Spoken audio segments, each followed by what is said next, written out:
रहते हैं। शुक्रवार को खैबर पख्तूनख्वा में दारुल उलूम हुकनिया मदरसे में आत्मघाती हमला हुआ, जिसमें 6 लोगों की मौत हो गई। इस घटना ने पाकिस्तान में सुरक्षा की चिंता को बढ़ा दिया है और लोगों में भय का वातावरण पैदा कर दिया है। पाकिस्तान के खैबर पख्तूनख्वा में फिर धमाका। मस्जिद में आत्मघाती हमलावर ने खुद को उड़ाया। धमाके में हामिदुल हक हक्कानी की मौत।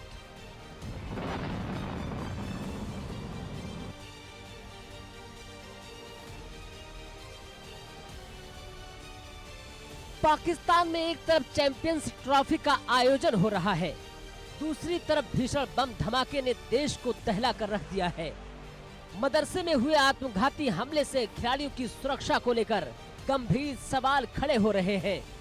सभी टीमें अपनी सुरक्षा को लेकर चिंतित हैं, खासकर न्यूजीलैंड जैसी टीम जिसने सुरक्षा कारणों से पहले भी पाकिस्तान का दौरा रद्द किया था।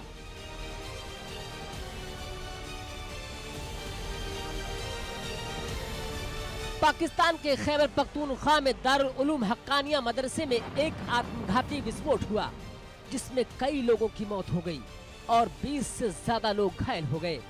इस धमाके में जमीयत उलमाए इस्लामी सामी के प्रमुख मौलाना हामिदुल हक हक्कानी की मौत हो गई। खैबर पख्तूनख्वा के मुख्यमंत्री की सूचना सलाहकार ने मौत की पुष्टि की है। मौलाना समीउल हक के बड़े बेटे हामिदुल हक एक राजनीतिज्ञ और इस्लामी विद्वान थे। 2002 से 2007 तक नेशनल असेंबली के पूर्व सदस्य रहे थे।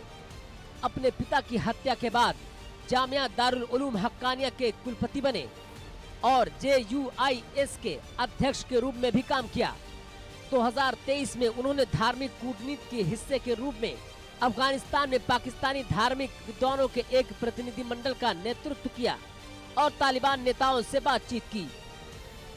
धमाके बाद से सुरक्षा बलों ने पूरे इलाके की घेराबंदी कर दी और हमले का कारण और इसमें शामिल लोगों का पता लगाने के लिए जांच जारी है।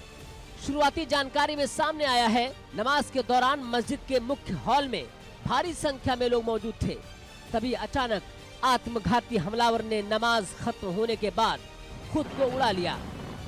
इस धमाके में कई लोगों को अपनी जान गंवानी पड़ी।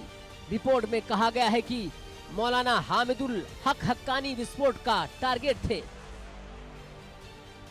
अभी तक किसी भी आतंकी संगठन ने हमले की जिम्मेदारी तो नहीं ली है।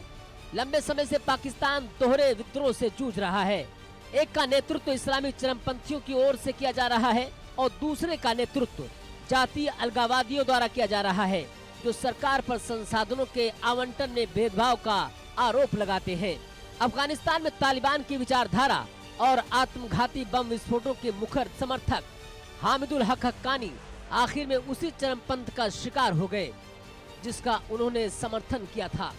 उनके पिता मौलाना समीउल हक हक्कानी का भी यही हश्र हुआ था, जब 2018 में उनके घर में चाकू घोंपकर उनकी हत्या कर दी गई थी। Bureau report, India news. और अब एक और बड़ी खबर मीडिया के सामने। ट्रंप और जेलेंस्की भिड़ गए। व्हाइट हाउस में ट्रंप जेलेंस्की के बीच तीखी बहस हो गई। पत्रकारों के सामने ट्रंप और जेलेंस्की भिड़ते नजर आए। जेलेंस्की ने रूस को हत्यारा करार दिया। जेलेंस्की के मन में पुतिन के खिलाफ नफरत है, ये ट्रंप ने कहा। शांति समझौता करना बहुत मुश्किल है, ये ट्रंप ने कहा है। तो देखिए जिस तरीके से तल्खी बढ़ती जा रही है, ऐसे में मीडिया के सामने ही दोनों भिड़ गए और ये देखिए किस तरीके से ये भिड़ंत हुई है। और यहाँ जेलेंस्की जिस तरीके से अपनी बात रख रहे हैं, ट्रंप को बिल्कुल रास नहीं आया। डोनाल्ड ट्रंप ने इस पर तीखी प्रतिक्रिया दी और दोनों यहाँ पत्रकारों के समक्ष भिड़ते नजर आए। ये कोई आम बात नहीं है, जबकि दो देशों के दिग्गज जब इस तरीके से पूरी दुनिया के सामने भिड़ जाएं तो वाकई में मुश्किलें सामने नजर आती हैं। और ट्रंप ने कहा है कि शांति समझौता करना बेहद मुश्किल है। पुतिन के खिलाफ जेलेंस्की के अंदर नफरत है, ये उन्होंने कहा। मीडिया के सामने ही किस तरीके से भिड़े हुए हैं, ये तस्वीरें भी बयां करती हैं, बयान भी बयां करते हैं। यूक्रेन के राष्ट्रपति जेलेंस्की को दुनिया के मीडिया के सामने एक असाधारण फटकार का सामना ये करना पड़ा है। राष्ट्रपति ट्रंप और उनके उप राष्ट्रपति JD वेंस ने मांग की कि वे वर्षों के अमेरिकी समर्थन के लिए अधिक आभार प्रकट करें।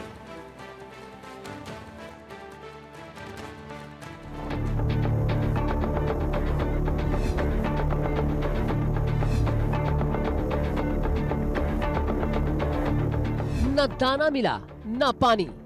यह है एक ऐसे राष्ट्रपति की कहानी जो सबसे ताकतवर देश की सरजमी पर मदद की गुहार लगाने पहुंचे थे।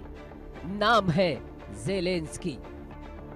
लेकिन उनके साथ यहाँ ऐसा हुआ कि दुनिया भर में उनकी थू थू हो रही है। युद्ध से पीड़ित ज़ेलेंस्की ने अब अपनी आबरू भी गंवा दी। अमेरिकी राष्ट्रपति ट्रंप ने उनको अपनी हकीकत दिखा दी। हजारों ख्वाहिशें ऐसी कि हर ख्वाहिश पे दम निकले। बहुत निकले मेरे अरमान, लेकिन फिर भी कम निकले। निकलना खुल्द से आदम का सुनते आए हैं, लेकिन बहुत बेआबरू होकर तेरे कूचे से हम निकले। अमेरिका की धरती पर यूक्रेन के राष्ट्रपति ज़ेलेंस्की के साथ कुछ ऐसा ही हुआ है। बड़े अरमान लेकर ज़ेलेंस्की ट्रंप से मिलने गए थे। उम्मीद थी कि यूक्रेन के लिए अमेरिका कुछ मदद कर देगा, पर हकीकत में ये उनका भरम निकला। ट्रंप ने तो ज़ेलेंस्की की सरेआम बेइज्जती कर दी। खाना तो छोड़िए, ट्रंप ने ज़ेलेंस्की को सलाद का एक टुकड़ा तक नहीं उठाने दिया। बगैर खाना खिलाए उनको व्हाइट हाउस से भगा दिया। तीखी नोक झोंक के बाद राष्ट्रपति ज़ेलेंस्की चाहते थे कि सब ठीक हो जाए, आगे की बात की जाए, दुनिया को ऑल इज वेल का संदेश दिया जाए, मगर ट्रंप कहाँ मानने वाले थे। उन्होंने साफ साफ संदेश भेजा कि कह दो ज़ेलेंस्की से कि वो चला जाए। You haven't in been this allowed. cabinet, You and haven't not been only allowed. in this We cabinet. gave you, through I this said stupid thank- president, $350 billion. You voted We gave for you your military president. equipment, You and you voted men for are your brave, president. but they had to use our military. What about West? If you didn't have You our invited military me. equipment, You invited if me you to didn't speak. have our military equipment, this war would have been over in 2. दरअसल America में media के सामने दोनों के बीच जबरदस्त जुबानी जंग शुरू हो गई। दोनों आपस में लड़ बैठे। ट्रंप सुनाते गए और ज़ेलेंस्की सुनते गए। दुनिया के इतिहास में ऐसा पहली बार हुआ कि व्हाइट हाउस में इस तरह का बवाल मचा। मानो ये बाउंडर ऐसा था कि ट्रंप भूल गए कि ज़ेलेंस्की उनके मेहमान हैं। उन्होंने सबके सामने ही ज़ेलेंस्की को रगड़ दिया और उनको औकात दिखा दी। ज़ेलेंस्की को इतना तक कह दिया कि आप तीसरे विश्व युद्ध का जुआ खेल रहे हैं। बात इतनी बढ़ गई कि अमेरिका के NSA को बीच बचाव करना पड़ा। You're gambling with World War III.